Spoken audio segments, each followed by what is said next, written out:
한번 믿음으로 고백하겠습니다. 영적 전쟁 잘하면 먹을 것과 단 것이 생깁니다. 여러분 믿습니까? 예. 오늘 한번 보십시오. 삼손 솔직히 말하면 정말 진짜 망해야 마땅하지 않습니까? 하나님의 이름을 부끄럽게 했고요. 정말 이방인들에게 조롱거리가 되었는데도 마지막에 죽고자 하면서 사명 감당하려고 하니까 하나님께서요 결국은 그에게 약속하신 것 블레셋으로부터의 구원을 이루어내셨잖아요. 그죠? 그러니 사단은요 야금야금 사실 솔직히 말하면 주의 백성들 통하여서 거의 이기고 있어요. 야금야금 매일 우리 삶을 돌아보면 너무 영적으로 무지하기 때문에 매번 사단에게 밥이 되고 있어요. 그래도 계속 좀 뒷골이 땡겨요. 왜냐하면 여러분 삼손이 계속 율법을 허물어뜨리고 계속 성결을 깨트리고 계속 사명을 잊어버리고 이렇게 빼앗기는 것 같지만 여러분 그런 자 통해서도 가난해지고 겸손해지고 진실로 죽고자 하면 승리하시는 하나님이 우리 뒷배에 있기 때문에 사단이 진짜 무서워하는 것입니다. 정말로 영적 전쟁 감당하면요 반드시 먹을 것과 단 것이 생깁니다. 그런데 똑같은 승리지만 삼손이 결국 거둔 승리와 바울이 거둔 승리가 너무 다르잖아요. 그죠? 삼손이 거둔 승리는 승리를 생각할수록 너무 안타깝고 아쉽잖아요. 그죠? 진짜 하나님 뜻대로 순종했으면 성결하게 사명 감당했으면 어땠을까 생각하면 너무 아쉽잖아요. 그죠?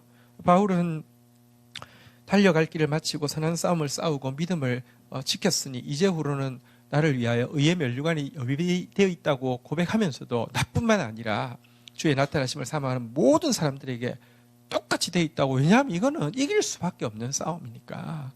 너무 완전한 승리자께서 승리해놓고 상 주려고 부르신 영적 전쟁이니까 이렇게 도전하고 격려하고 있는데요. 여러분 우리 이 영적 전쟁으로 불러주신 하나님께 감사드리고 이 영적 전쟁을 통해서 이 용고기를 좀 잡숴봐야지 이것도 사단도요 한번 먹혀봐야지 무서워해요. 그러니까 지금까지 막 계속 겁주면 겁이 통하죠. 거짓말하면 거짓말 통하죠. 들릴라 붙이면 그냥 지금 왜 흘리고 그냥 이러니까. 근데요 한번 이기고 나면요 영적 감각이 생기고 나면요 사단 진짜 밥이거든요. 공룡고기 이런 거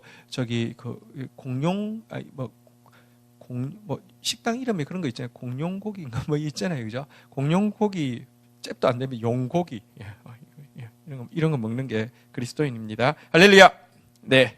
자, 이제 이 사사기의 이야기가 오늘 금요일 내용으로 실은요. 사사 이야기는 끝이 났고 17장부터 마지막 장까지는 이 사사 시대에 제일 암울한 에피소드 두 가지를 이제 보여주면서 이 하나님을 왕으로 모시지 않고 말씀이 없을 때 얼마나 종교가 부패하고 사회가 망가지는지를 보여주는 두 가지 특별한 그 에피소드를 다루고 있는 내용이라고 할 수 있습니다. 자, 우리 토요일 GT 본문 보도록 하겠습니다.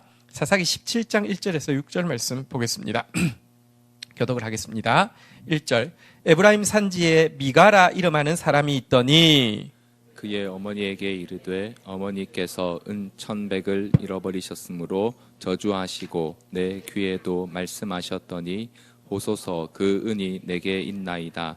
내가 그것을 가졌나이다 하니 그의 어머니가 이르되 내 아들이여 여호와께 복사기를 원하노라 하니라. 미가가 은 1,100을 그의 어머니에게 도로 주매 그의 어머니가 이르되 내가 내 아들을 위하여 한 신상을 새기며 한 신상을 부어 만들기 위해 내 손에서 이 은을 여호와께 거룩히 드리노라. 그러므로 내가 이제 이 은을 내게 도로 주리라. 미가가 그 은을 그의 어머니에게 도로 주었으므로 어머니가 그 은 200을 가져다 은 장색에게 주어 한 신상을 새기고 한 신상을 부어 만들었더니 그 신상이 미가의 집에 있더라. 그 사람 미가에게 신당이 있으므로 그가 에봇과 드라빔을 만들고 한 아들을 세워 그의 제사장으로 삼았더라. 그때에는 이스라엘에 왕이 없었으므로 사람마다 자기 소견에 옳은 대로 행하였더라. 네. 자, 이제 첫 번째 에피소드는 미가라는 사람 이야기인데요. 한번 보면 기가 막힙니다. 정말. 근데요, 놀라운 것은 이 수천 년 전에 이스라엘에서 있던 이야기가 오늘 한국 교회 모습하고 똑같고 진짜 우리가 싸워야 될 우리 안에 죄를 다 드러내기 때문에 성경이 성경인 것이죠. 자, 그런데요, 이 에피소드가 몇 가지 특별한 에피소드가 나온다고요? 두 가지예요. 근데 이 두 가지 에피소드의 공통점이 하나 있습니다. 19장 1절, 미가가 어디 살았어요? 에브라임 산지에 살았죠. 19장 1절 보면 이제 두 번째 에피소드가 시작됩니다. 19장 1절 한번 볼까요? 사사기 19장 1절. 19장 1절. 같이 읽겠습니다. 시작. 산지 구석에 거류하는 어떤 레위 사람이 유다 베들레헴에서 첩을 맞이하였더니. 자, 이 두 번째 이야기도 보면 완전 정말 기가 막힙니다. 이건 뭐 종교의 부패와 사회 타락과 분별력 없음이 섞여가지고요, 온 나라를 그냥 막 괴멸시키는 그런 이야기인데요. 이 사람도 어디에 살고 있는 사람이었습니까? 똑같죠, 그죠? 우리가 이 대표적인 에피소드 두 가지가 다 에브라임 산지에 살고 있는 사람에 의해서 이루어진 일인 것은 눈여겨볼 필요가 있습니다. 에브라임은 우리가 이 사사기에서 앞에서 두 번 나왔었습니다. 어떤 사사 때 나왔어요? 기억하십니까? 기드온 때하고 입다 때하고. 둘 다 전쟁 때는 쏙 빠졌다가 농공 행사할 때는 쑥 끼어들어가지고 이렇게 막 군기 잡으려고 하고 이렇게 헤게모니 쥐려고 하고 자기 드러내려고 하고. 교만의 상징이죠. 교만은 힘 있는 게 아닙니다. 교만은 자기에게만 관심 있지, 실제로 하나님은 힘 있는 사람을 누구를 힘 있는 사람이라고 이야기하면 영향력이 있는 사람. 그러니까 영향력은 어떻게 생깁니까? 갑질은요, 힘이 아닙니다. 영향력이 힘입니다. 영향력은 섬기는 데 있고요. 영향력은 가장 도움이 필요할 때 돕는 데 있는데요. 에브라임은 영향력이 있는 사람이 아니라 갑질하는 사람이죠. 교만이죠. 교만으로부터 제일 큰 사사시대의 최고 악질적인 이야기 두 가지가 다 기어 나왔습니다. 그래서요, 우리는요, 모든 죄들을 이렇게 그 죄는 멀리하고요, 죄를 무서워하지 않으면 죄의 노예가 된다 그랬잖아요. 오늘 GT 말씀에 나왔죠. 근데 죄를 무서워하되 특별히 교만이 최고 막인 것을 절대로 잊어서는 안 됩니다. 다른 거 진짜 바리새인들이요, 어떤 의미에서는 나는 이것도 안 하고 저것도 안 하고 나는 간음도 안 하고 도둑질도 안 하고 나는 근데 그 속에 교만이 가득 차 있으니까 그런 사람이 예수 죽였지 않습니까? 어쨌든 우리 에브라임 산지 사람 되지 않도록 자기를 살펴야 되겠습니다. 자, 미가라는 사람 집에 이런 일이 일어났습니다. 2절 같이 한번 보도록 하겠습니다. 오늘 본문으로 가볼까요? 같이 읽겠습니다. 시작. 그의 어머니에게 이르되 어머니께서 은 1,100을 잃어버리셨으므로 저주하시고 내 귀에도 말씀하셨더니 보소서 그 은이 내게 있나이다. 내가 그것을 가졌나이다 하니 그의 어머니가 이르되 내 아들이 여호와께 복받기를 원하노라 하니라. 자, 이 무슨 사건입니까? 그 어머니가 복부인인가 봐요. 돈이 엄청 많았네요. 은 1,100개를 도난을 당했습니다. 은 1,100개가 어느 정도 되냐고 하면 뒤에 보시면 스포를 먼저 유출해 볼까요? 사사기 17장 10절, 이제 이 에피소드 밑에 나오는 내용인데요. 자, 미가가 이제 한 레위인 떠돌이 청년을 자기 제사장으로 삼기 위해서요, 내가 나와 함께 거주하며 나를 위하여 아버지의 제사장이 되라. 내가 해마다 은 얼마를 준다고요? 그러면 1년 연봉이 은 얼마라고요? 은 10개죠. 그런데 은 1,100개면은 한 어느 정도 될까요? 자, 일단 우리 이제 제 사역자 이제 제가 3천만 원 정도 돼요. 많죠? 자, 근데 보세요. 이게 10이라고 치십시다. 100이면 3억, 1,000이면 35. 와, 엄청 많다, 그죠? 어쨌든 돈을 이렇게 어머니가 잊어버렸어요. 그랬더니 막 그놈 저주받을 거라고. 자, 2절로 가보시죠. 막 저주받을 거라고. 그리고 미가 그 아들한테도 가서 그놈 누군지 모르지만 저주받을 거라고. 여호와의 저주가 있을지어다. 막 이렇게 저주를 했어요. 그러니까 그 아들이 좀 찔렸는지 베시시 웃으면서 사실 제가 가져간 건데요. 이렇게 이야기를 한 거예요. 자, 그까지는 그냥 뭐 그죠. 돈 잊어버렸으니까 조정할 수 있잖아요. 그죠? 우리도 뭐 그렇게 많이 하잖아요. 또 찔렸어. 그냥 가지고 갈 수도 있잖아요. 아이고, 죄송합니다. 뭐, 아유, 어머니 뭐 할 수 있잖아요.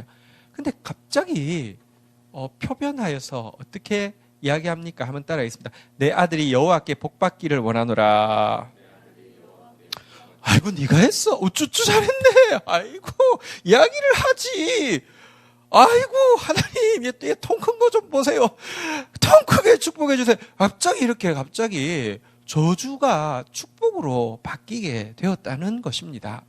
저주와 축복의 기준이 있습니까? 없습니까? 없는 거예요. 저주와 축복이요. 여러분, 뭐 그렇게 얼마나 무시무시하게 저주를 했든지 복부인이 여러분 돈 잃어버리면 막 저주하는데 좀 무섭잖아요. 얼굴 확 바뀌어서. 그래서 아들 좀 겁먹었나 봐요. 그래서 그냥 자진 납세를 했는데 갑자기 확 바뀌어가지고 여호와께 복받기를 원하노라. 기준이요. 전혀 없는 것을 보게 됩니다. 기준이 하나님의 말씀, 진리가 아니라 자기 기분이고요. 또 내 새끼가 했으면 다 괜찮다고 이렇게 축복과 저주의 기준이 전혀 없는 모습을 보여주고 있습니다. 자, 이것까지도요. 뭐 사실은 우리가 성경은요. 그 부모와 자녀의 관계에 있어서도요. 율법에 보면 이런 식으로 도둑질하는 것에 대해서 엄격하게 이렇게 금하고 있고 엄히 책망하고 있습니다. 신앙생활이라는 게요. 그냥 삶과 괴리된 게 아닙니다. 그냥 머릿속에 어떤 뭐 신념에 대한 동조가 아닙니다. 삶 전체를 아우르는 것입니다. 그 엄히 책망해야 될 것이고요. 다시는 그런 행동 못하도록 만들어야 될 텐데요. 어쨌든 하나님의 말씀의 기준은 전혀 없습니다. 근데 여기까지만 해도 또 그냥 뭐 내 새끼니까 뭐 아유 이렇게 넘어갈 수 있을 것 같아요. 그죠? 자, 그런데요. 그다음에 더 진짜 골치 아픈 모습이 나옵니다. 3절 한번 보도록 하겠습니다. 3절 같이 읽도록 하겠습니다. 읽겠습니다. 시작. 미가가 은 1,100을 그의 어머니에게 도로 주매 그의 어머니가 이르되 내가 내 아들을 위하여 한 신상을 새기며 한 신상을 부어 만들기 위해 내 손에서 이 은을 여호와께 거룩히 드리노라. 그러므로 내가 이제 이 은을 내게 도로 주리라. 보십시오. 돈을 받았더니 돈을 도로 줍니다. 그러면서 하나님이 네가 돈이 필요했구나. 내가 살아보니까 하나님이 복을 줘야지 돈을 벌어. 그래, 내가 네 이제 돈 부족하지 않게 벌도록 내가 이 돈 종잣돈으로 줄 테니까 이것 가지고 한 신상을 새기며 한 신상을 부어 만든다. 자, 새긴다는 거하고 부어 만든다는 건 전혀 다른 것입니다. 새기는 거는 주로 어디에 새길까요? 뭐 돌이나 아니면 나무 같은 것이고요. 부어 만든다는 것은요, 주물이죠. 그러니까 이게 거푸집을 만들어서 주물이잖아요. 그죠? 어쨌든 어쨌든 신상을 새기는 신상, 또 부어 만든 신상, 어쨌든 신상을 2개를 만든다는 뜻인지 아니면 이렇게 했다가 거기에 또 이렇게 하고 화려하게 만든다는 뜻인지, 어쨌든 요거 위하여서 이 돈 종잣돈으로 쓰라고 하는데요. 한번 따라하겠습니다. 여호와께 거룩히 드리노라. 그 용도로 쓰라고 이 돈 구별해서 줄 테니까 돈 필요하면 나 다 이야기해. 이거는 너 종잣돈이야. 이거 가지고 신상 우상 만들어. 이거 내가 여호와께 거룩하게 구별해서 드린다 하면서 돈을 도로 1,100을 주었어요. 이거 보십시오. 이제는 축복과 저주만 혼돈되어 있는 것이 아니라, 혼잡되어 있는 게 아니라 여호와와 우상도 아무런 구별 없이, 아무런 저항 없이 완전 혼잡돼 가지고 사용되어지고 있는 모습을 보게 됩니다. 지금 이스라엘 백성들이 사사시대에 들어오기 전에 여러분들 가나안 땅에 들어올 때 율법을 주셨잖아요. 그리고 출애굽 2세대들에게 다시 한번 이 율법 앞에서 이제 언약을 맺게 했잖아요. 그죠? 길갈에서 언약을 맺게 했잖아요. 그런데 지금 몇백 년도 안 지났는데 이제 이들에게는요, 말씀이라고는 전혀 없습니다.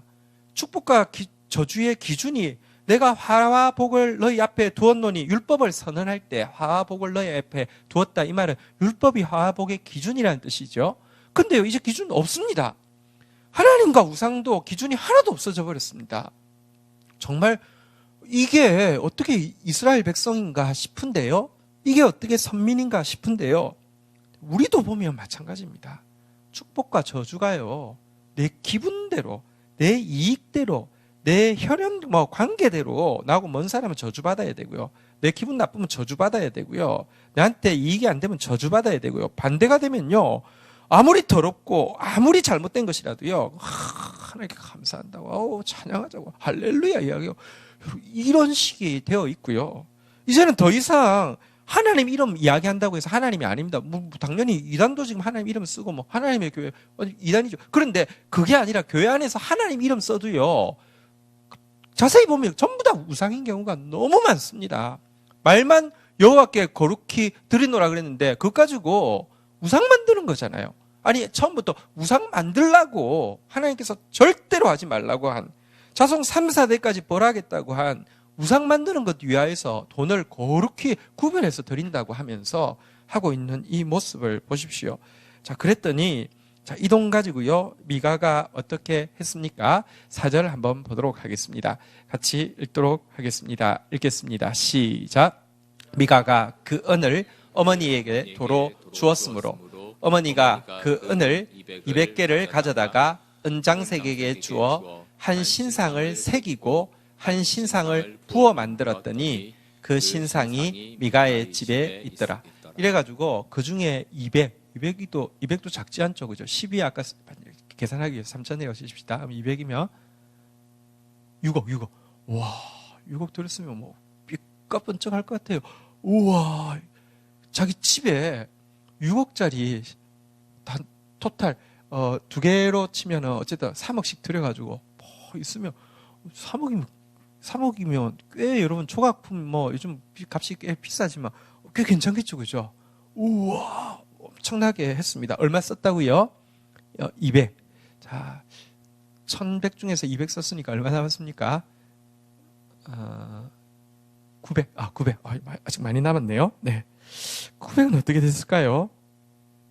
5절 한번 보도록 하시겠습니다. 같이 한번 읽도록 하겠습니다. 읽겠습니다. 시작. 그 사람 미가에게 신당이 있으므로 그가 에봇과 드라빔을 만들고 한 아들을 세워 그의 제사장으로 삼았더라. 유곡을 해서 신상을 딱 만들고 나니까 신상을 이 밖에 둘 수 없잖아요, 그죠? 그럼 뭐 만들고 싶겠어요?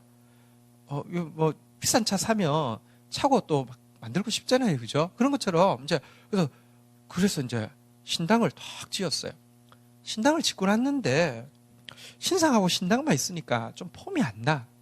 여러분, 이 에봇과 드라빔은 제사장이 이제 입는, 또 하나님의 뜻을 묻기 위해서 쓰는 어떤 그 신탁을 받는, 당신은 아직까지 그 말씀을 온전히 그러니까 이해하고 이렇게 깨닫고 이런 게 부족하니까 결정의 순간에 뭔가 이 에봇과 드라빔이라는 게 이제 제사장이 입은 옷에 드라빔이 이제 제사장이 입은 옷에서 이렇게 이제 좀 하는 것이고, 드라빔 같은 경우는 이제 어쨌든 막 이렇게 신탁 받는 도구인데요. 이것도 또 갖추고 싶고, 자, 갖추고 났더니 결정적으로 여러분, 그리고 우상 있고, 그 다음에 신전 있고, 그 다음에 이렇게 그 부속 물품들을 갖췄는데 뭐가 아쉬워요? 제사장이 없잖아요, 그죠? 그래서 제사장도 결국은요, 제사장을 자기가 고용을 해가지고 제사장을 사설 제사장을 만드는, 여기에 제 생각에는 여러분은 어떻게 생각하십니까? 우리 이 미가는 그래도 엄마는 복부인이지만 그래도 경제 개념이 있어서 돈을 아껴 써가지고 200하고 900 남았다, 할렐루야, 이건 이렇게 했을까요? 아니면 요거 나머지 하는데 다 썼을까요? 저는 다 썼다고 생각합니다. 위에 보면 여호와께 구별되게 드렸다 이런 표현도 나오고요. 또 한 가지는요, 사단은요 진짜 아낌없이 쓰게 만듭니다. 우리요, 하나님께 되게 시간 드리는데, 물질 드리는데, 또 마음 드리는데 되게 인색한데요, 그 인생에서 아낀 거 있잖아요. 사단한테는요, 아낌없이 쓰는 경우가 너무 많습니다. 여러분, 하나님께, 그 사단에게 줄 시간 빼서 하나님께 드리는 것이고요. 사단에게 헛되게 쓸 물질 빼서 하나님께 드리는 것이고요. 사단에게 온통 빼앗길 마음 빼서 하나님께 드리는 경우가 대부분입니다. 생각해 보십시오. 어쨌든, 그리고 또 보십시오. 사람이요, 한 개 만들었다가, 또 만들었다가. 이거 재미있을까요? 재미없을까요? 엄청 재밌습니다. 여러분, 세상에 이런 일이 이런데 가끔 나오는 사람들 보십시오. 뭘 이렇게 수집을 시작하면, 진짜 돌을 수집을 시작했더니, 우리 권동현 집사님 왜 쳐다봤습니까? 네, 우리 권동현 집사님 프라모델을 막 이렇게 많습니다. 네, 엄청 많습니다. 관심 있는 분들 가서 보십시오. 예. 근데, 예. 그래도 전공이 그래서, 예. 그래도, 예. 자, 어쨌든. 근데요, 그거 말고, 어쨌든 보시면요. 이 사람이요. 거기에 온통 빠질 수 있습니다. 완전 홀라당 해가지고, 온 열심을 다해서요. 막, 아까 1,100개가 얼마라고요? 그냥, 아까 60억? 맞나? 30억. 30억이에요? 예, 그래. 30억 칩시다. 예, 30억. 예, 1,100이니까 33억. 예, 그거 아낌없이 이제 다 쓰게 되었을 것입니다. 자, 이래놓고는 되게 기분 좋았겠죠. 그죠? 그리고 또 이거, 풀 세팅 할 때까지 엄청 막 이렇게 열심히 하고 하면서 막 엄청 좋았겠죠. 이 모습에 대해서 하나님께서 한마디로 진단을 하고 있습니다. 왜 이 짓 했을까? 자, 6절 한번 보도록 하겠습니다. 같이 읽겠습니다. 시작. 그때는 이스라엘에 왕이 없었으므로 사람마다 자기 소견에 옳은 대로 행하였더라. 축복과 저주의 기준도 없고, 하나님과 우상의 기준도 없고, 열심히 하는데 정말 헛된 일, 정말 망할 일에 최선을 다해서 열심히 했던 이유가 무엇이냐? 왕이 없었기 때문에 자기 소견에 옳은 대로 지 맘대로 행하였기 때문이다. 이렇게 이야기합니다. 여러분, 제 맘대로 행하는 사람, 제 맘대로 행할 수 있는 사람을 뭐라고 합니까? 왕이라고 하잖아요. 왕이 있습니까? 없습니까? 있죠. 누가 왕입니까? 자기가 왕이죠. 이스라엘에 사사라는 특이한 제도가 주어졌습니다.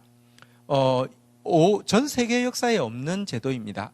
사사는 어떻게 보면 왕하고 비슷한데요. 왕하고 결정적인 차이가 뭐냐고 하면 하나님이 찝으면 왕이 되는 사사가 되는 것입니다. 하나님이 그냥 이유 없이 그 사람을 왜 세웠는지 이유는 안 나와요. 도리어 보면 이유라고 할 수 있는 것은 예를 들면 입다를 보면 아이 못 낳는 집이기 때문에 기드온 보면요 약간 뭐랄까요 밀을 포도즙들에서 막 겨우 짜고 있는 사실은 진짜 뭐랄까요 찌질하기 때문에 작기 때문에 쓰신다는 것 외에는 이유 없습니다. 그냥 찍으신다는 게 다르고요. 또 한 가지 다른 점은 무엇이냐고 하면 그가 세습이 안 된다는 것입니다. 그것으로 끝나는 것입니다. 왜 이런 제도를 세웠느냐?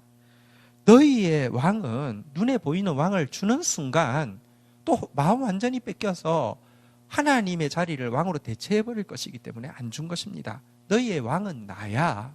내가 너희 왕이야. 그리고 너희의 왕은 눈에 보이는 이렇게 그 하나님의 현현이 말씀이잖아요. 그죠? 말씀이 너희의 왕이야. 이걸 가르쳐 주기 위해서 이스라엘에만 특이한 사사라는 제도를 주셨는데요. 사사 시대의 결론이 뭐냐? 이스라엘 사람들은 결국 다 자기 소견에 옳은 대로 행했다. 자기 소견에, 자기 기분에 저주면 저주고 축복이면 축복인 거예요. 자기 기준에 여호와라고 하면 우상도 다 여호와가 되는 거예요. 자기 기준에 좋은 일이면 막 열심히 낼 수 있는 거예요.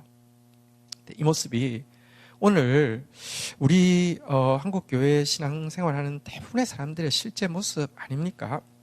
여러분, 축복과 저주가 섞이는 것, 이거 하나님은요 절대 원치 않습니다. 축복은 축복이고 저주는 저주입니다. 예는 예고 아니오는 아니온데요. 상황에 따라 축복이 저주가 되기도 하고 예가 아니어도 되는 거 하나님 정말 싫어하는 일입니다. 성경에 보면 이렇게 이야기하고 있습니다.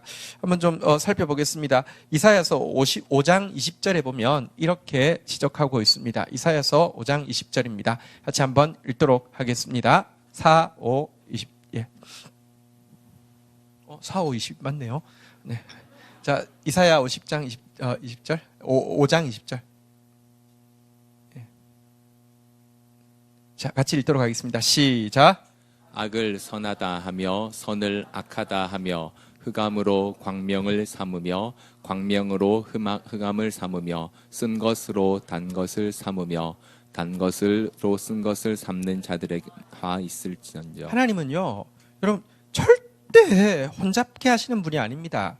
이스라엘에게 이 그 구약은 이렇게 몸으로 유치원생에게 건널목 건널 때 손들게 하는 것처럼 하나님께서 몸으로 체험하게 하기 위해서 심지어 하나님이 얼마나 이 절대로 혼잡게 하는 분이 아닌 것을 보여주기 위해서요. 옷감도 두 가지 다른 종류로 짜지 말라고 했어요.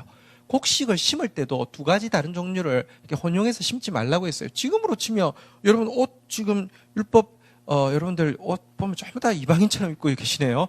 라고 이야기할 수가 없는 게 저도 이거 보면은 여기 뭐 폴리에스테로 뭐 이렇게 그럴 거예요. 아미시들이 옷을 나름 이렇게 저기 뭐랄까 율법대로 한다고 하지만 저는 분명히 아닐 거라고 생각해요. 그거에다가 고무줄 들어가면은 고무줄만 들어가도 재료가 다른 거잖아요, 그죠?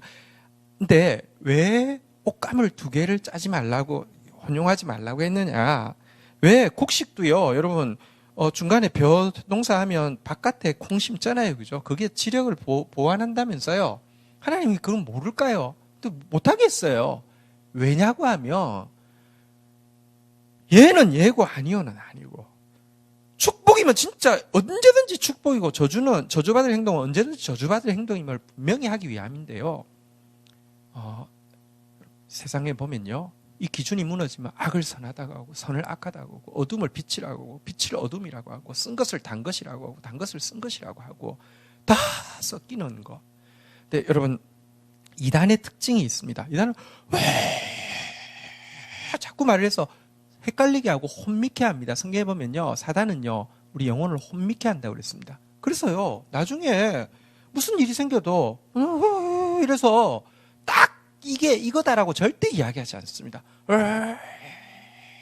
이래가지고요 언제든지 빠져나갈 구멍을 만듭니다. 말씀은요 여러분 빠져나갈 구멍이 하나도 없습니다. 예수께서 부활하시지 않았다고 하면 이 기독교를 우리가 스스로 없애라고 이야기하고 있습니다. 우리가 가장 불쌍한 존재라고 이야기합니다. 타 종교에서는 그런 거 없습니다. 진짜냐고? 뜻이 그렇지. 그게 중요한 게 아니고 이렇게 이야기합니다. 여러분 하나님은 혼돈케 하시는 분이 아닌데요. 이렇게 혼돈케 하면요 하나님이 어떻게 심판한다고 이야기하십니까? 자 24절 한번 볼까요? 이사야 5장 24절 같이 한번 읽도록 하겠습니다. 이사야 5장 24절 같이 읽겠습니다. 시작. 이로 말미암아 불꽃이 거루터기를 삼킴같이 마른 풀이 풀 속에 떨어짐같이 그들의 뿌리가 썩겠고 꽃이 티끌처럼 날리리니 그들이 만군의 여호와의 율법을 버리며 이스라엘의 거룩하신 말씀을 멸시하였습니다. 이게 혼잡케 하는 것은요 율법을 버리는 거고 말씀을 멸시하는 것입니다. 그렇게 되면 어떻게 되느냐, 그루터기가 불에 확 사르러지는 것처럼 마른 풀이 불 속에 떨어지는 것처럼 마른 풀 속에 한번 넣어보십시오. 뭐 들어가다가 없어질 것입니다. 한번 따라하겠습니다. 뿌리가 썩겠고 꽃이 티끌처럼 날리리니. 보통 뿌리는 이제 자손을 이야기할 때도 그렇게 사용되어지고요. 꽃은 영광을 이야기할 때 사용되어지는데 이렇게 여러분 진리의 기준이 사라져 버리면요 자손도 또 그들에게 주어진 영광도 한순간에 다 사라지게 할 것이다, 이렇게 이야기하고 있습니다. 하나님의 사람으로서 말씀을 전할 때에 가장 유념해야 되는 것은 고린도후서 4장 2절입니다. 고린도후서 4장 2절 한번 보도록 하겠습니다. 제가 말씀 사역을 하면서 항상 두렵고 떨림으로 저를 돌아보아야 되는 것입니다. 같이 한번 읽도록 하겠습니다. 읽겠습니다. 시작. 이에 숨은 부끄러움의 일을 버리고 속임으로 행하지 아니하며 하나님의 말씀을 오직 진리를 나타내므로 하나님 앞에서 각 사람의 양심에 대하여 스스로 추천하노라. 네.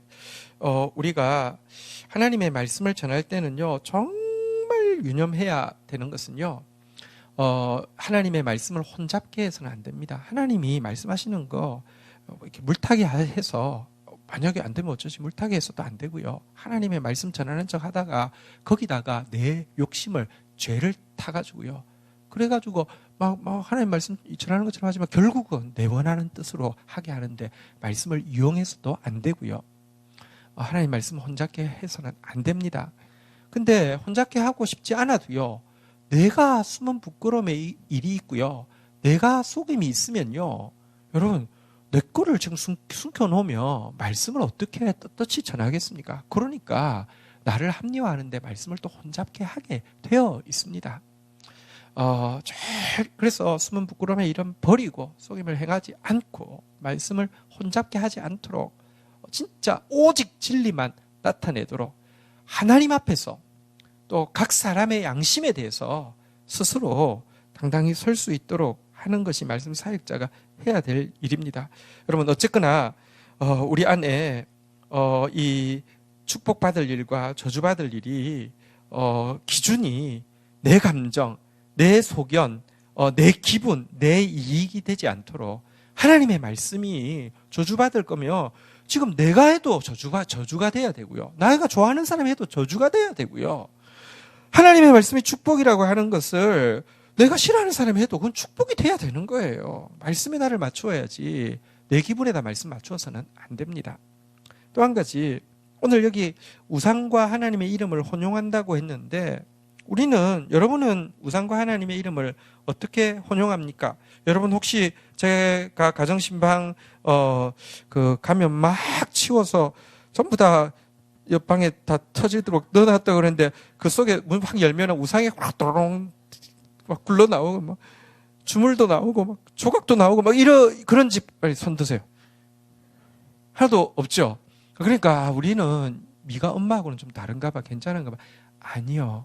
성경은요, 저급하게 이 우상이, 여기 새겨 만든 우상이, 여기 부어 만든 우상이 그런 거라고 이야기하지 않습니다. 이 시대의 우상은 사실은 크게 겉으로 드러나는 것은 두 가지로 드러납니다. 무엇이 우상일까요? 하나는 재물이죠. 하나님과 재물을 겸하여 섬길 수 없다고 그랬는데요, 재물이 우상입니다. 그러니까 하나님 이야기하는데 결국 내가 재물을 구하고 있으면 미가 엄마하고 똑같은 걸 하는 거예요. 또 한 가지가 뭐가 있을까요? 재물과 더불어서요. 어떤 사람은 재물을 안 원하는 건 아니지만 재물을 아무리 해도 잘 안 되면 재물은 포기할 수 있잖아요. 은사가 없는데, 근데 은사 쓰는 거 아니죠. 이렇게 재물은 잘 안 되면 그렇다고 해서 그럼 우상이 없느냐? 아닙니다. 야고보서 4장 4절 한번 볼까요? 야고보서 4장 4절 한번 같이 읽도록 하겠습니다. 같이 읽겠습니다. 시작. 가늠한 여인들아, 세상과 벗된 것이 하나님과 원수됨을 알지 못하느냐? 그런즉 누구든지 세상과 벗이 되고자 하는 자는 스스로 하나님과 원수 되는 것이라. 세상 좋아하는 것도 우상 숭배입니다. 여러분들이 예배 시간에는 아멘 아멘 하지만 딱 돌아가자마자 온통 내 머리가 세상 친구, 세상 일, 세상 즐거움, 세상 취미, 세상 뉴스, 세상 그걸로 가득 차 있다고 하면 그게 여러분 신앙생활이 미가 엄마가 되는 거고 미가가 되는 것입니다. 세상이 우상이고요, 재물이 우상입니다. 재물이 우상이라고 하니까 이렇게 하는 사람이 있습니다. 재물이 다 우상이다, 재물이 우상이다, 돈이 우상이다. 그러면 우상 숭배 안 하려고 하면 어떻게 해야 됩니까? 가난해져야 되죠. 그래서 돈 있는 사람들은 전부 다 악이고 가난해야지만 된다, 이렇게 극단적으로 이야기하는 사람들도 있습니다. 그거는 재물에 대한 흠모를 재물에 대한 혐오로 바꾸어서 그거를 이렇게 반대로 표현한 것일 뿐이지 그렇지 않습니다. 재물이 우상이라는 것은요, 재물을 가지지 말란 말이 아니라 성경에 보면 디모데전서 6장 17절부터 보면 이렇게 말씀하고 있죠. 어떻게 하는 게 재물이 우상이 되지 않게 재물을 가지는 것입니까? 내가 이 세대의 부한 자들을 명하여 마음을 높이지 말고 정함이 없는 재물에 소망을 두지 말고 꼭 기억하십시오. 재물은 뭐가 없다고요? 재물만큼 바람기 많은 게 없어요. 여러분 품에 안겼다고 해서 여러분 거 아닙니다. 금방 날아갑니다. 불의한 재물이라 불의한 재물로 친구를 사귀라, 영혼을 얻으라 이렇게 돼 있는데 불의한 재물이 나쁜 짓에서 얻은 재물이라는 뜻이 아니라 없어질 재물이라는 뜻입니다. 재물은요 정함 없습니다. 정함 없는 재물에 소망 두지 말고 오직 우리에게 모든 것을 후히 주사 누리게 하시는, 여러분 정말로 사명 위해서 필요한 거 있으면 후히 주시고요 뿐만 아니라 누리게 하십니다. 돈 있는 사람 못 누려요. 거지같이 못 누려요. 근데요 하나님이 주시면요, 여러분 후히 주실 뿐 아니라 사명 위에서 주시면 필요하도록 주실 뿐 아니라 누리게 하십니다. 저 23살에 출판사 시작했습니다. 저 지금까지 통장이 하나도 내 이름으로 내가 뭐 적금 들고 이런 통장이 없습니다. 그런데요, 제가요 사명 위에서 쓴 돈 계산 얼핏 잡아 해도요, 어쨌든 잘은 모르겠지만 150억도 넘을걸요. 어쨌든 왜냐고 하면 지금 30년째고요. 한 해에 출판 비용 때문에 들어간 돈이 이렇게 지금은 좀 저희가 좀 사세가 좀 많이 약해졌죠. 10억 이상씩 계속 그 비용으로만 해도 계속 들어갔습니다. 그러니까요, 이게요 하나님 후히 주시고요 또 누리게도 하시는데요, 하나님께 재물에 마음 두지 말고 하나님께 마음 두고 나서 18절 한번 같이 읽도록 하겠습니다. 같이 읽겠습니다. 시작. 선을 행하고 선한 사업을 많이 하고 나누어 주기를 좋아하며 너그러운 자가 되게 하라. 그래서 재물이 우상이라는 게, 재물은 돌아온 거 돈 가진 놈들은 다 도둑놈 이런 게 아니라요, 재물에 종되지 말고요 선을 행하고 선한 사업을 많이 하고 나누어 주는 것 좋아하되 너그러운 마음으로 하고, 또 내 것 가지고 내가 하는 것처럼 하지 말고 주께 받은 것 가지고 주님의 이름으로 하는 것, 이게 재물을 우상 삼지 않는 방법이죠. 어쨌든 여러분, 내가 여러분 집에 우상 없거나 혹은 집에 없어도 찾아가는, 여러분 혹시 무당집 찾아간 사람 빨리 자수하세요. 있으면. 근데 무당집 안 찾아가면 안전한 겁니까? 다시 이야기합니다. 무당집 안 찾아가도 여러분 안에 점집을 차려놓은 사람 많습니다. 재물이 우상되어 있는 사람, 세상이 우상되어 있는 사람, 그게 미가 어미입니다. 자, 그런데요, 이것보다 더한 거. 그럼 난 솔직히 말 돈에 별로 관심이 없는 것 같아. 난 별로 세속적인데 별로 관심이 없는 것 같아. 그러면 여러분은 이제 미가 어머니 아니고 미가 아닙니까? 성경에 보면요, 또한 실질적으로 이 우상 숭배는 달리 이런 것을 이야기합니다. 왕하 열왕기하 17장 34절 한번 볼까요? 또 우상 숭배가 하나 있습니다. 같이 한번 읽도록 하겠습니다. 읽겠습니다. 시작. 이전 풍속대로 행하여 여호와를 경외하지 아니하며 또 여호와께서 이스라엘이라 이름을 주신 야곱의 자손에게 명령하신 율법과 법도를 율법과 계명을 준행하지 아니하니. 여기 보니까요, 또 한 가지 보면 이전 풍속대로, 다른 성경을 보면 이전 관습대로라는 표현이 나와 있는데요, 여러분 보시면 막 돈 밝히는 것 같지 않고 세상 밝히는 것 같지 않은데 보면요, 여기 율례, 법도, 율법, 계명과는 달리요, 자기 관습, 그냥 신앙생활 이렇게 하는 거야. 예배는 이렇게 하는 거고 하나님 이렇게 섬기는 거, 자기 관습이 강해가지고요, 자기 관습대로 하는 게 있습니다. 그 관습이 우상 숭배라고 이야기합니다. 그 관습이 이게 바로 우상 숭배라고 이야기합니다. 앞절 17장 33절에 보면요, 사실은요 33절로 좀 한 칸 올라가 볼까요? 33절에 가보면요, 이와 같이 그들이 여호와도 경외하고 또한 어디서부터 옮겨왔든지 그 민족의 풍속대로 자기들의 신들도 섬겼더라 이렇게 이야기하면서요. 사실은요. 하나님 믿는 것 같은데 자기 풍속의 자기 신이 있어요. 우리 안에 관습들 부드럽다는 것은요. 여러분들 이렇게 기준이 없는 걸 부드럽다고 하지 않습니다. 그것은요 비겁한 것이고요. 그것은요 혼돈스러운 것이죠. 기준이 있는데 부드럽다고 하는 것은 부드러운 마음을 주신다는 것은요.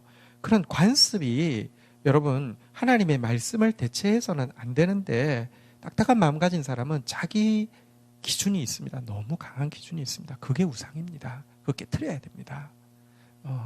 진리 안에서 자꾸 새로워지면요.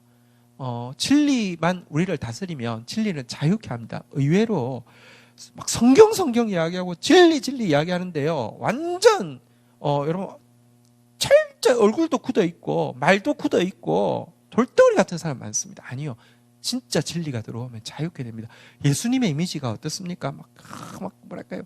완고하고 견고하고 막 논쟁적 아니에요. 진리는 굉장히 자유롭고요. 진리는 굉장히 부드럽습니다. 우리 안에 관습이 내 나름의 풍습이 있으면 그것도 우상입니다. 자, 그런데요. 세 가지 그 이야기 좀 한번 확인해 볼까요? 한번 따라하겠습니다. 재물, 세상, 관습. 자, 그런데 다 이것까지 없으면 이제 나는 퍼펙트하게 이제는 나는 우상 숭배하지 않는 것입니까? 성경에 보면요. 무엇보다도 큰 우상 숭배가 있습니다. 그게 무엇이냐고 하면요. 에스겔서 20장 39절 한번 보도록 하겠습니다. 에스겔서 20장 39절 한번 보겠습니다. 39절 같이 읽겠습니다. 시작. 주 여호와께서 이같이 말씀하셨느니라. 이스라엘 족속아, 너희가 내 말을 듣지 아니하려거든 가서 각각 그 우상을 섬기라. 그렇게 하려거든 이후에 다시는 너희 예물과 너희 우상들로 내 거룩한 이름을 더럽히지 말지니라. 보십시오. 여기 한번 따라하겠습니다. 내 말을 듣지 아니하려거든 가서 그 우상을 섬기라. 하나님은요, 말씀 안 들으려고 하면 우상 섬기라고 이야기하고 있습니다. 그렇게 하려거든, 말씀 안 들으려거든, 안 들으려고 하면 예물 가져오지 말라. 내 거룩한 것 더럽히지 말라. 예물 가져오는 것 자체가 우상이다라고 지금 이야기를 하고 있는 것입니다. 말씀 없는 예배가, 말씀에 대한 순종 없는 예배가 우상 숭배라고 이야기합니다. 듣는데 귀만 높아지면요, 그게 우상 숭배입니다. 듣는 게 여러분이 아닙니다. 귀가 높은 게 우상이라고 이야기하고 있습니다. 우리 하나님 말씀이 주어지면요, 또 씨름하십시오. 그게 막 우리 안에 들어와서 우리를 괴롭힐 것입니다. 부글부글 끓을 것입니다. 아플 것입니다. 또 씨름하고 또 씨름하고 또 씨름해서 하나님의 말씀을 듣는 사람, 하나님의 말씀을 행하는 사람 되어야지 우상 숭배자가 아니지. 그러면 우리도 영락 없이 분명히요, 축복과 저주도 바뀌고 하나님의 이름과 우상의 이름도 계속 혼용되는 사람 될 것입니다. 그런 사람 되지 않도록 자신을 돌아보는 저와 여러분 되시기를 주의 이름으로 축복합니다. 한 가지만 더 살피고 마무리하려고 하는데요. 오늘 미가가 이제 시작은 뭐부터 시작했다고요? 신상부터 시작했죠. 그 다음에 뭐 했다고요? 신당 만들고, 그 다음에요, 에봇하고 드라빔 만들고, 그 다음에요, 제사장 세우고요. 계획이 있네요. 쫙 이렇게 엄청 신났을 거예요. 근데 이렇게 열심히 내고 있을 때는요, 열심은 감동을 줍니다. 스스로도 감동이 되고요. 제사장까지 딱 다 갖추어서 어떤 그 제사를 딱 드릴 때 눈물 흘렸을까요? 안 흘렸을까요? 그 우상을 보고 눈물이 신당을 보면서 이렇게 막 제사장 보면서 끌어안고 감동이 되는 거예요. 그리고 그게 은혜인 줄 알아요. 열심히 감동을 일으킵니다. 근데요, 하나님은 이 열심을 보면서요, 정말로 혐오하시고, 정말로 미워하시고, 정말로 그들에게 펼쳐질 이 헛된 열심이 만들어낼 이 무시무시한 이 사사시대 최악의 에피소드 중에 하나입니다. 미래를 아시기 때문에 정말 혐오하셨을 것입니다. 열심 없는 것도 문제인데요. 열심 없는 것도 정말 문제죠. 근데 문제는 헛된 열심이 더 문제일 때가 많습니다. 여러분, 열심을 내십시오. 그러나 헛된 열심 내지 않도록 정말 왕 대신 주님을 모시고 그 말씀에 순종하는 열심을 가져야 합니다. 이스라엘 백성들 열심히 대단했죠. 그런데 로마서 10장 2절, 3절 마지막으로 좀 보도록 하겠습니다. 로마서 10장 2절, 3절입니다. 우리 교독을 하겠습니다. 내가 증언하노니 그들이 하나님께 열심히 있으나 올바른 지식을 따른 것이 아니니라. 3절 읽겠습니다. 시작. 하나님의 의를 모르고 자기 의를 세우려고 힘써 하나님의 의에 복종하지 아니하였느니라. 자, 이스라엘 백성들에 대한 평가가 2절에 나오죠. 한번 따라하겠습니다. 2절로 다시 돌아갈까요? 한번 따라하겠습니다. 하나님께 열심히 있으나. 먼저 여러분, 첫 번째 여러분이 받아야 될 평가입니다. 하나님께 열심히 있는 사람 되기를 바랍니다. 재물에 열심히 있는 사람이 있죠. 세상에 열심히 있는 사람이 있죠. 관습에 열심히 있는 사람이 있죠. 말고요. 예배에 열심히 있는 사람 있죠. 아까도 보셨죠? 예물 가지고 오는데 말씀 듣지 않으면 우상 숭배라고 했잖아요. 그죠? 여러분, 이런 말고 하나님께 열심히 있는 사람 되어야 합니다. 그런데요, 하나님께 열심히 있는데 올바른 지식, 다시 말하면 말씀대로 말씀에 의해서 하나님을 섬기는 게 아닌 경우가 너무 많다는 것입니다. 자기 생각으로 하나님 섬기고 자기가 원하는 것을 하나님께 투영하는 것이죠. 우상 숭배는 보면 여러분, 왜 우상들은 천편일률적으로 클까요? 내가 크고 싶기 때문에. 왜 우상들은 대부분 금으로 칠했을까요? 내가 금을 좋아하기 때문에. 그러면서도요, 우상은요 또 재밌습니다. 우상은 큰 것도 있지만 꼭 이렇게 주머니 속에 넣고 다닐 것도 같이 만듭니다. 왜 그럽니까? 내 마음대로 할 수 있으니까. 여러분, 근데요, 신앙생활도 꼭 그렇게 하는 사람이 있습니다. 하나님 섬기는 거예요. 내가 커지고 싶고, 내가 돈 가지고 싶고, 내 마음대로 신을 쪼물딱쪼물딱 하면서 조종하고 싶은 마음으로 열심히 신앙생활 하는 사람 많습니다. 그래서 3절에 보니까 이렇게 평가하고 있죠. 한번 따라하겠습니다. 하나님의 의를 모르고. 의가 뭐라고요? 한번 따라하겠습니다. 의는 하나님의 말씀이다. 말씀 없는 열심은 정말 여러분 헛된 열심이고요. 망하게 하는 열심입니다. 이 백성이 지식이 없으므로 망하는 도다 그랬는데요. 망할 열심입니다. 한번 따라하겠습니다. 하나님의 의를 모르면 뭐가 생기느냐 한번 따라하겠습니다. 자기 의를 세우려고. 하나님의 의가 뭐라고요? 말씀이라고 그랬잖아요. 자기 의가 뭘까요? 말입니다. 자기 말, 자기 생각, 자기 주장. 자기 말에 대해서 얼마나 열심을 냅니까? 자기 주장을 이루기 위해서, 관철하기 위해서 얼마나 열심을 냅니까? 지금 반일 종족주의라는 거짓말인 자기 주장을, 자기는 틀린 거 없다는, 자기가 이거 발견했다는, 그래서 민족이 얼마나 상처를 입고 실제 피해받은 당사자들인 위안부 할머니들과 직령 갔다 오신 분들이 얼마나 비참해져도 상관없습니다. 자기 말이 맞다는 거예요. 자기 주장이 맞다는 거예요. 자기처럼 이렇게 참신한 주장을 하는 사람이 어디 있냐고. 이건 새 거야. 새 것이에요. 해 아래 새 것이 없습니다. 진리 아닌 것은 전부 다 마귀에게서 나온 것이지 새 거 없습니다. 그런데요, 하나님의 의를 안 세우면요, 자기 의를 세웁니다. 하나님의 말씀이 역사하지 않으면 자기 말이 역사하게 됩니다. 그래서 우리 마음은요, 전쟁터인데 말씀과 말의 전쟁터입니다. 진짜 그렇습니다. 말씀을 선택하면 말이 힘이 없어지는데요, 말을 선택하면요, 말씀이 확 빠지게 됩니다. 자, 그래서 자기 의를 세우려고 하면 어떻게 된다고요? 한번 따라하겠습니다. 힘써 하나님의 의에 복종하지 아니하였느니라. 보십시오. 내 의를 세우려고 했어요. 내 주장을 세우려고 했어요. 내 견해를 세우려고 했어요.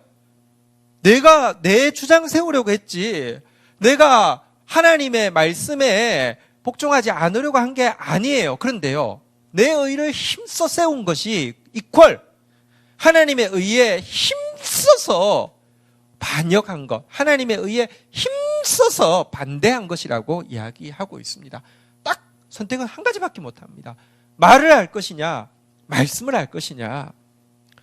열심 내는데 말씀 때문에 열심 내는 사람, 열심 내는데 말 때문에 열심 내는 사람, 비율로 따지면요, 정말 말씀 때문에 열심 내는 사람 너무 없습니다. 하나님 말씀 너무 모릅니다. 그래서 성경에 보면요, 한번 따라하겠습니다. 우리 여호와를 알자. 힘써 여호와를 알자. 우리 교회가 진짜 열심히 내야 될 것은 하나님 말씀 아는 것입니다. 저는 제가 계속 이야기했지만 성경의 모든 예언 중에서 가장 신비한 예언이 이사야와 그 미가가 동시대 선지자인데요. 이사야와 미가가 동시대 선지자인데요. 똑같이 예언했는데, 그러니까 누가 누구를 카피한 것이 아니라 하나님이 스테레오로 예언하게 하신 것이 오라 우리가 여호와의 산에 올라 하나님의 전에 이르자 주님의 도를 배우고 주님의 길로 행하리니 이는 율법이 시온에서 나오고 주의 말씀이 예루살렘에서 라는 이 노래 아시죠? 그죠? 그게 이제 거기 예언에 한 글자도 안 틀리게 똑같이 되어 있어요. 성경에 의외로요, 선지자의 예언을, 구약 시대의 선지자의 앞 시대의 예언을 다음 시대에 이어서 인용한 게 몇 번 안 나와요. 근데 이거는 동시대예요. 누가 누구를 인용한 게 아니에요. 근데 이 예언은 훗날에 이방에서 저 열방 가운데 모든 사람들이 이 고백하면서 시온에 나올 것이다. 주님의 도를 배우고 주님의 길로 행하리라. 하나님의 율법이 반드시 예루살렘에서 시온에서 나올 것이라고 하면서 말씀에 목숨 걸고 말씀의 열정을 가지고 온 세계 무리들이 몰려올 것이라고. 심지어 그날이 되면요, 하나님의 말씀 가진 한 사람을요 10사람이 옷깃을 잡고 나도 같이 가노라. 그래서 여러분들은 옷을 좀 질긴 걸 입으셔야 됩니다. 이 말씀 GT 열심히 하시면 옷을 좀 질긴 걸 입어야 됩니다. 여러분, 이런 시대가 올 것이라고 이야기합니다. 우리가 정말 열심히 내야 될 것은 무엇일까요? 한국교회가 한동안 열심히 많이 냈습니다. 저는 지금도 잊어지지 않는 한 분의 이야기가 기억이 나는데요. 지금은 뭐 이야기도 하도 거의 모르실 거니까 상관없어서 이야기합니다. 충영교회라는 교회가 있습니다. 대통령이 나온 교회고요. 대리석으로 지은 교회입니다. 혹시 가보신 분 있으세요? 거의 아무도 없으니까. 예. 지난은 가보셨죠. 예. 저 서울에 처음 부산 사람이 서울에 처음 왔어요. 아버지가 이제 서울에서 목회하고 계셔서 이제 부산에서 대학 졸업하고 처음 왔는데, 아버지가 그때 이제 그 교회에서 세미나 같은 게 많아서 한번 저를 데리고 가셨어요. 데려갔는데 그 앞에 서서 무슨 생각이 드냐면, 나는 왜 사나 이러 싶더라고요. 내가 아무리 해도 이렇게 큰 건물을 어떻게 세우나, 나는 왜 사나, 이게 우와 엄청나다. 근데 그걸요 몇 년 만에 봉헌을 했어요. 봉헌이라는 게 뭐냐고 하면 빚이 하나도 없는 상태예요. 근데 그 봉헌을 하는데 어떻게 했냐고 하면, 여러분, 그 부자들이 있는 거 없는 거 다 팔아서 하고 나서는 권사님들이 파출부까지 했대요. 그 봉헌시키려고. 뭐 금반지, 엉가락지, 금반지 빼내는 거는 당연한 거고요. 파출부까지 해가지고요. 그 귀부인 마님들이요, 파출부까지 해서 봉헌을 딱 했을 때 그 감동이, 근데 제가 만난 분은 뭐냐고 하면, 그때 건축 전체를 책임졌던 이제 건축회사 아주 뭐 중요한 직분이었는데, 그때는 뭐 그 목사님은 뭐 권위가 너무 대단했잖아요. 그죠? 당신 그거 그만두고 와서 이거 맡아. 그래서 맡았고요. 자기도 있는 재산 다 팔았고 헌신하고 했는데, 그분이 그 일 이후에 뭐 여러분 잘 모르겠지만 이제 뭐 그 후임 목사 2명을 이제 왔는데 뭐 빌미를 잡아서 이제 쫓아내고, 왜냐면 이게 너무 아깝잖아요. 내 교회인데. 자기 아들 줬는데 그 아들이 막 정말 뿌리가 아까 전에 풀 타듯이요, 썩듯이 아들이 아버지를 막 그냥 폐륜아가 돼가지고 막 이래가지고, 그래서 교회가 뭐 진짜 지금은 뭐 아무것도 없죠. 그 돌덩어리만 남지 아무것도 없어요. 근데 이분 이야기가 뭐냐고 하면, 그 이후에 이제 이분이 나와서 이제 조그마한 이제 뭐 펜션에서 그냥 이제 쉼터를 이제 목회자 쉼터 이런 걸 하면서 하는 말이, 만약 그때 봉헌을 안 했더라면, 만약 그때 그렇게 그거를 자기는 바친 거에 대해서 하나도 안 아까운데 그 열정 가지고 다른 데 했었으면 교회가 저렇게 안 망했을 텐데 그게 너무 아깝다는 거예요. 근데 진짜 권사님들이요, 물 안 붙이던 권사님들이 파출부 하면서 여러분 괴로웠을까요? 막 마음에 막 즐거웠을까요? 즐겁다니까요. 열정은 무서운 겁니다. 너무나 하나님의 의는 모르고 말씀은 모르고 자기 의를 세우려고 힘쓰는 것이 결국은 하나님께 복종하지 않으려고 힘쓰는 반역에 힘쓴 것이 되었다는 이 말씀 보십시오.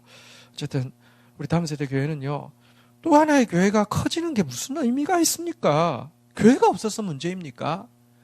또 하나의 예배당이 근사하게 세워지는 게 무슨 의미가 있습니까? 예배당 근사한 거는 늘렸어요. 말씀이 홍수 때의 생수가 희귀한 것처럼 말씀이 희귀해진 시대에 진짜 말씀을 혼잡게 하지 않고 축복과 저주의 기준도 말씀이요. 철저하게 하나님 이름에서 재물을 끊어내고 철저하게 하나님 이름에서 세상을 끊어내고 관습을 끊어내고 말씀 없는 예배를 끊어내고 정말 하나님의 이 말씀에 힘써 여호와를 알고 힘써 아는데 교회, 다음 세대 교회가 존재하는 이유가 있습니다. 여러분들이 신앙생활 잘하는 것은 여기서 열심히 하는 데 있지 않습니다. 헌신을 많이 하는 데 있지 않습니다. 솔직히 말하면 헌신이라는 말도 그렇습니다. 우리가요, 정말 진리를 알고 나면 진리에 헌신하는 게 아닙니다. 진리에 투자하는 것입니다. 하나님 나라에 헌신한다, 이 말도 안 돼요. 세상 일에 마음 열심히 하는 걸 헌신이라고 그래요. 여러분, 망할 은행인데 곧 망할 겁니다. 이제 지금 망할 날만 남았습니다. 거기다가 돈을 투자하는 사람은 정말 헌신자죠, 그죠? 대단한 헌신자죠, 그죠?